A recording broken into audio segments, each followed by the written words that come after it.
Good evening, and welcome to the Albright Scholar for February 2020. My name is John Pankratz. I teach history at Albright, and every month it's my privilege to welcome BCTV viewers and residents of Greater Reading to take a glimpse inside our learning community up here on North 13th Street, to look at the work being done by teachers and students, and to think about its impact on all of us. When I sent in the title for tonight's show, I called it Human Experimentation in Spain's Golden Age. And I meant that to be a little bit enigmatic.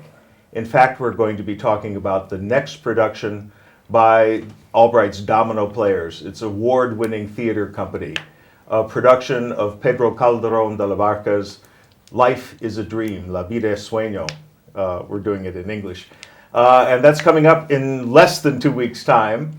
And I have some of the company members here who are taking a brief half hour out of rehearsal while the rest of the cast and crew are back in the Wachovia Theater rehearsing. We'll go there after the show.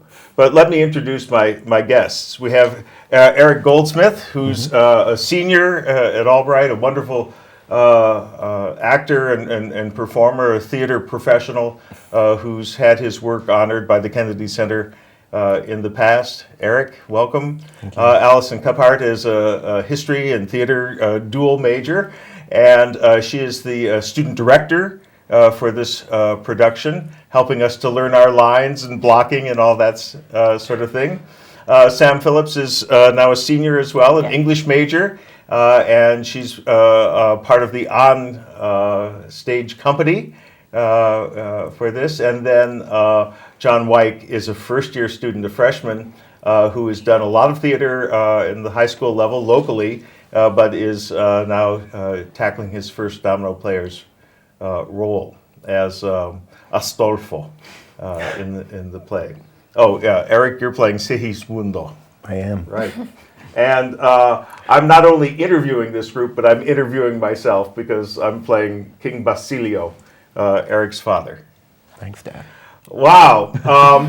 This play was written in 1635. So many of the productions at Albright are a little more contemporary. The last play that Allison performed in, The Curious Incident of the Dog in the Nighttime, won a Tony Award just 2 or 3 years ago, and then it came to life on Albright's stage. This is a very, very old play. Why do that? Why has Albright chosen to go back in time to recreate this Spanish masterpiece? I think it's really important for Albright as a whole to continue a mission statement, I guess you can say, of education. So every year, every couple of years, when we have our seasons come out, it's not unique to have an older play. A couple years ago, we had The Liar, which was roughly the same time. So I think it's really important for not only the ensemble and the Domino Players and the theater company, but the whole school and the community of all around Albright to learn about how theater was portrayed before we had the things we have now. An old play, old theatrical conventions, but a theme that is completely contemporary. What's the play about, Eric? This play, on a large scale in terms of themes, it's about a lot of things. It's about honor, it's about love, it's about freedom, fate. Can man surpass that? And then on a strictly plot level, it's a lot more about this young man, Segismundo, who is, he was essentially raised in a cave, a tower, his entire life, up until his young adult status, where his father, who has sent him there as a result of some atrocity that he fears, is suddenly having the decision to do something different, to try something different. He's questioning whether what he did was right. So he's choosing to give his son a chance. He's choosing to let him out of the box. And Literally. he's literally, yes. And he's testing to see what he will do, whether what the stars told him were true or whether they weren't. Yeah. Yeah. It literally is a human experiment. And unfortunately, you're the victim of this experiment. And I'm the sort of mad scientist king who has imposed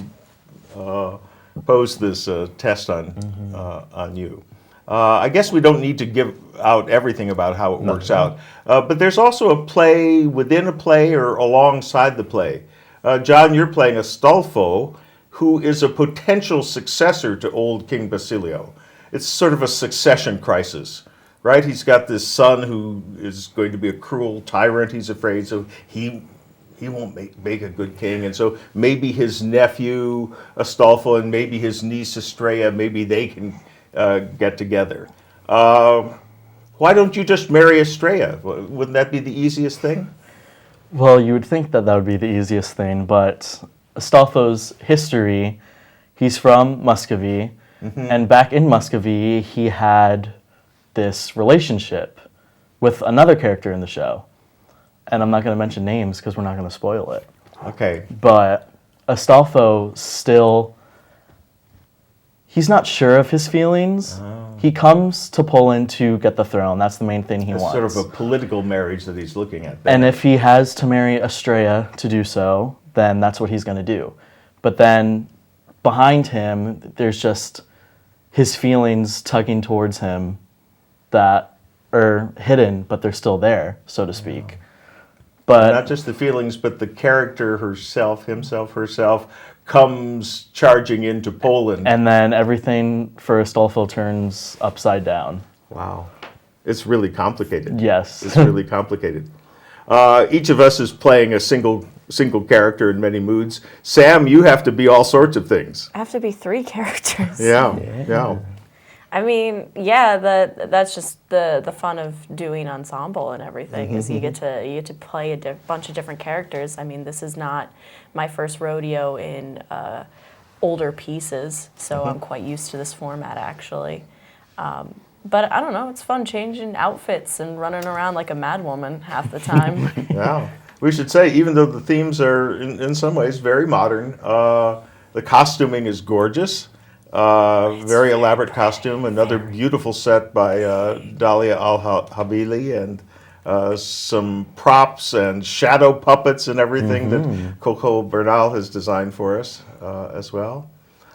We should mention that your director, Allison, our director, is Professor Julia Matthews, and she has done Spanish Golden Age drama before. She's done Shakespeare, often on the Wachovia theater stage. So she likes going back into the 16th, the 17th century and bringing those universals up into discussion and bring them into life as well. What kinds of challenges have we faced as performers, as company members in this production? I think I'd say for me is the fact that this story is very much, it's a fairy tale like telling. So we're living in a world that's similar to our own, but isn't our own. We're in trying to, as an actor, one of the schools of thought is I can play this role by understanding this character and understanding the world that they live in. However, when your world doesn't make sense, how do you as the actor make sense of that nonsense to aid in your work?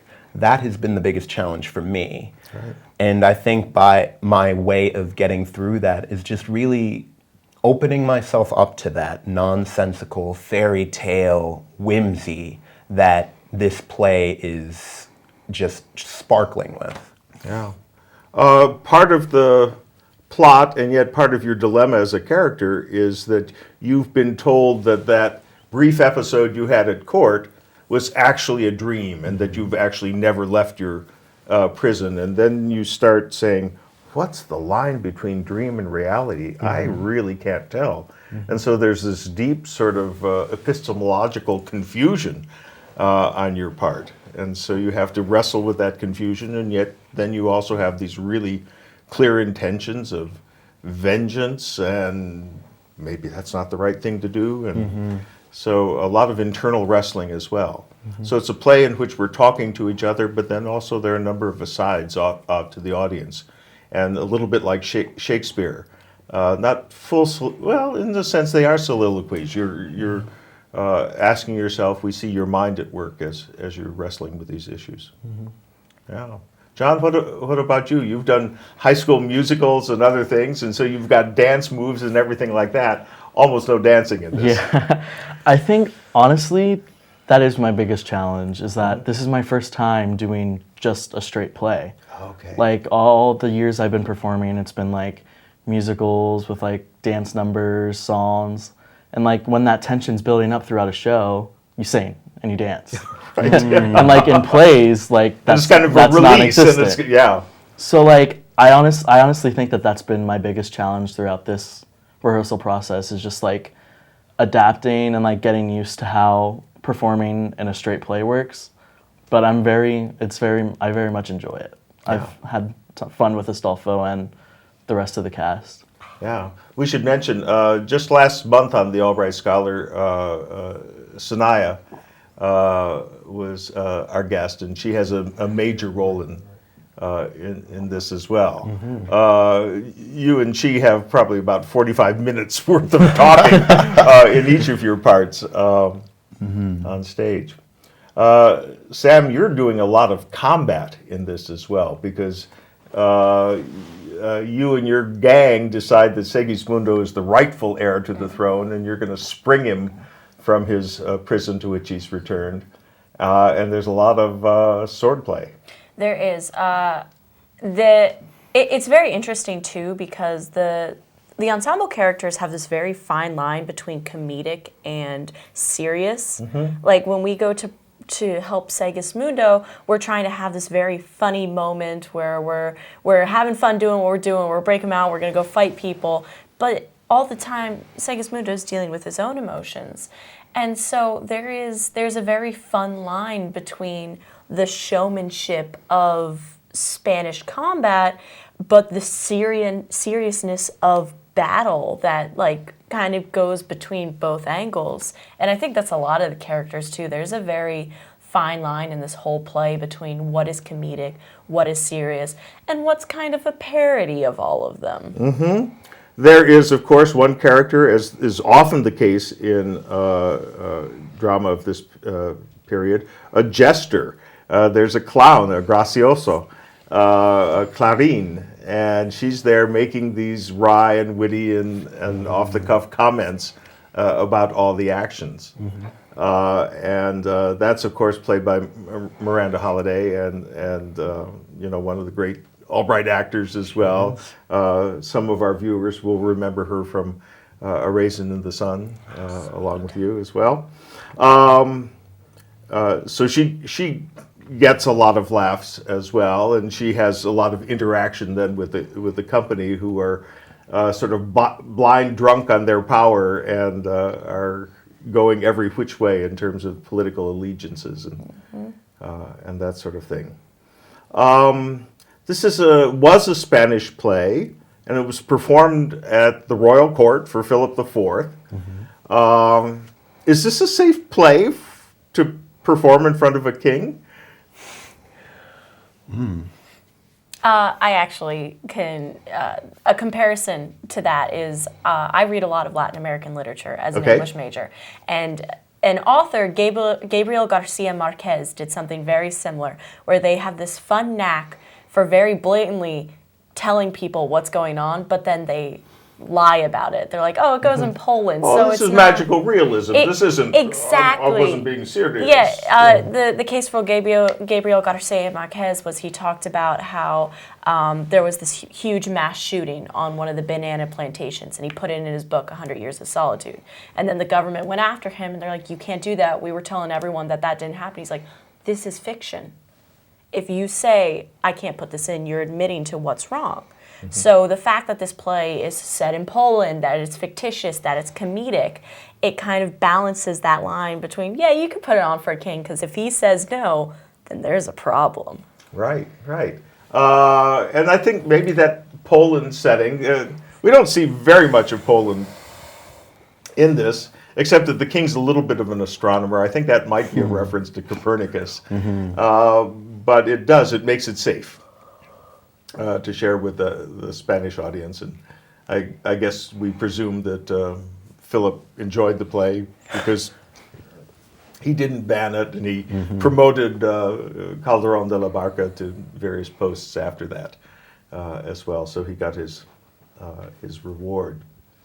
What do you think the audience is going to see or take away? I think that's one of our challenges as well, is to make this story comprehensible and engaging for an audience of mostly college students and then community members as well. I think that it goes without saying, well, one of the things that they will miss is certain characters who, let's just say, may or may not make it to the end.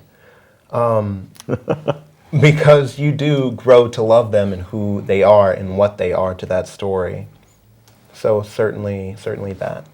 Okay, so with all this war and conflict, I think the rivers are going to run red with blood at some point here. Yeah, just a little bit. Yeah, yeah. What do you think your fellow freshmen are going to see? I think the themes and messages that this play goes through is that, like, life is, like the title, Life is a Dream, like, I'm not really sure too much how to explain it, but like those, in your dreams, it's like they end. And it leaves you like thinking like what could have happened, like how things could have continued. And I think that's just a message that can be conveyed in life in general. And I honestly think, like, and not just fellow freshmen, but like Albright as a whole, or like, I think it's going to be a very interesting comedic play, and I think the messages that we're going to deliver, they're going to take back from and maybe reflect even. Yeah, it's a serious play throughout, and there's a lot of stuff that's hard to look at and stomach. But it is a comedy in the end, because with just a couple exceptions, people survive, and there is a kind of resolution and a kind of reconciliation, if you will, at the end. But again, we won't tell you who reconciles with whom. That will be part of the enjoyment of discovering it. There are an awful lot of lines in this play, aren't there? Yes, there are. And it's a translation from the original Spanish. And my wife assures me that the original Spanish is absolutely beautiful. It's poetry in every single line, and it's in rhymed verse as well. So if you forget what the phrase-ending word is, it probably rhymed with the word 2 lines earlier. We don't have that. There are verse translations of this, but I think those are pretty stilted and artificial and contrived, and use even more words that aren't in our contemporary vocabulary. So this has been trimmed down, not trimmed down really, but it's been made a little more direct and spare. It's true to the meaning and some of the phraseology of the Spanish original, but it's meant to be clear for both actors and for a modern audience. That doesn't mean that it's idiomatic 21st century English. No. And so there's a real intellectual labor that we have to go through in order to know our parts and clarify our intentions and tell the story as well.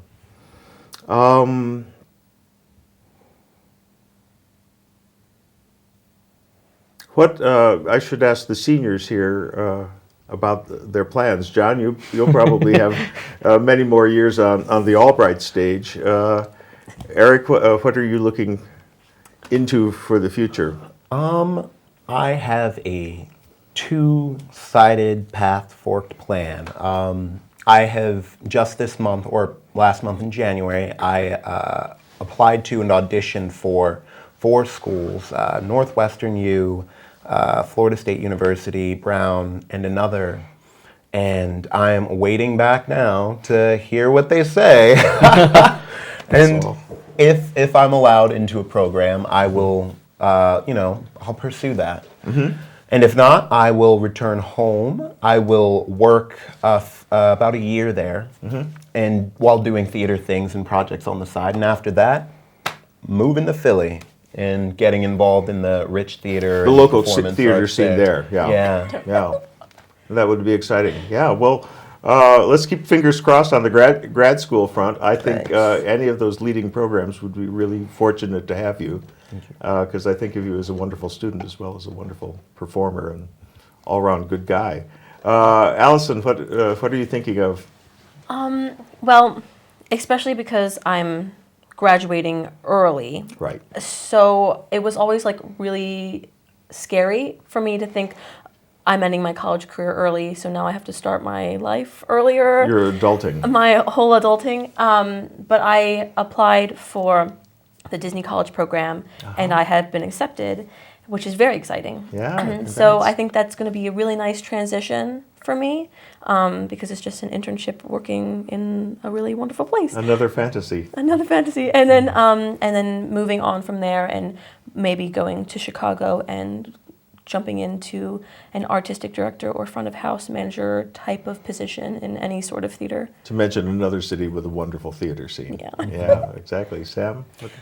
I'm going to be probably taking a year off. Okay. And I'm going to be tightening up a lot of my literature. And I do mainly English studies. Theater is a fun pastime of mine. But I'm going to be tightening up a lot of my essays and stuff and trying to get into conferences to talk more about comics. I really Okay, do yeah. enjoy talking about comics. But there is, at my hometown, a big Shakespeare scene. And I'm welcome back anytime I want at the old high school to help out with my old teacher. The local community college likes me a lot, so I always have a spot in there. And I did a summer I produced a play over the summer for a kind of a vignette of Shakespeare stuff, and it went really well. A ton of people showed up, so I'm going to take as many classes as I can at the community college, get as many skills as I want, and then I'm just going to see where everything goes. And maybe a little more stage combat. Maybe. I had a lot of fun with that. Yeah. Oh, now I'm sad. You're all leaving me. Yeah, think how I feel. As I say, every fall I'm a freshman. Every spring I feel like a senior as the groups are breaking up and everything like that. John, you plan to audition for shows in the future? Yes, definitely more shows in the future because I'm going to officially become a domino player this semester. That's Because I'm right. helping out with the next show. And I definitely plan on still doing community theater all around like I have been, but Excellent. theaters. Theater's theater. Yeah. Theaters all around. And we'll see. I won't even predict my future on the domino player stage. I've had a nice past, and I've certainly enjoyed so many plays, many of them with Julia, many of them with Jeffrey Lentz, and even a few with Lynn Morrow, who is only a legend and a myth to you folks. But we'll see. I've certainly enjoyed this role of Basilio. It's not quite King Lear, but it's a little bit. You'll be chasing that. It's almost as dark in certain moments. I think so. I enjoyed that. We should say when it's happening. Yes. It's happening in less than 2 weeks. It begins first performance on Thursday evening, February 20th, runs the 21st, 22nd, and then a matinee performance at 2 o'clock on Sunday, the 23rd. Those evening performances are at 8 o'clock Correct? Yes. in the Wachovia Theater. Does anybody know the box office phone number? No. I don't Not off write the top of my head, but you can go on to Albright College /tickets, and it'll send you right to the box office, and you can get your tickets online. And if you buy them online or before the performances, they're $10, for adults and $5 for students. And at the door, they're $15 for adults and $10 for students. Yeah. And I guess some parents might be wondering, is this place suitable for younger children? If you had to put an age on it. Yeah. I feel like this play is suitable for all audiences because Yeah. there is no vulgar language and there is no bloodshed and there's nothing really obscene. So Right. it could be for And anybody. actually, with all the swordplay, there are no blows actually Yeah, landed or it's anything just like that. fun. Nobody Kids. gets stabbed. Nobody gets bring the stabbed. family, bring the kids, bring the grandma, whoever you want. Bring everyone. Yeah, bring everyone. It's a great educational experience. It is. It will. And as usual, we'll probably have a talk back on the Opening night. opening night. Absolutely. And a few refreshments as well. Yes. And there'll be improv. On the Friday. On the Friday night, Yes. making fun of this play. Yes, There might be gladly, one or gladly. two ways that you could do that as well. Glad. And for students, it's an experience event. Thank you for mentioning that. Yeah, I know I have a few student groups that are committed to coming to see this, so Good. We love that. we'll have to be good. Okay, so what do you say? Shall we get back to the Wachovia and practice some more? I suppose probably. we Yeah, that's a should. good idea. We'll leave you and go back to work, and thank you for tuning in. We'll see you again in the month of March for another edition of the Albright Scholar. Good night.